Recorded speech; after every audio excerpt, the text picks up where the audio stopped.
కందుకూరు నియోజకవర్గ స్వతంత్ర అభ్యర్థి ఇంటూడి రాజేష్, కందుకూరు మాజీ ఎమ్మెల్యే దివి శివరాంలకు ప్రజలు బ్రహ్మరథం పట్టారు. లోపడ మండలంలోని అనకాయపాలెం, టెంకాయ చెట్లపాలెం, కొత్తరెడ్డిపాలెం, బట్టిపాలెం గ్రామాల్లో ఎన్నికల ప్రచారం నిర్వహించారు. ఏ గ్రామంలోకి వెళ్లినా అడుగడుగునా ప్రజలు హారతులు ఇస్తూ గుమ్మడికాయలతో దిష్టి తీస్తూ తామంతా మీ వెంటే నడుస్తామని మద్దతు పలికారని అన్నారు.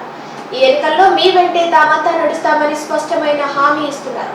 కందుకూరు ఎమ్మెల్యేగా దివి శివరాం తమకు చేసిన సేవలను ప్రజలు గుర్తు చేసుకున్నారు. 4 సంవత్సరాలుగా తమకు ఏ కష్టం వచ్చినా ఆదుకోవడమే కాక ఎన్నో రకాలుగా ఆర్థిక సహాయాలు చేసి ఎంతో మందిని ఆదుకున్న వ్యక్తి రాజేష్ అని తమ మద్దతు ఆయనకే ఉంటుందని చెప్పారు.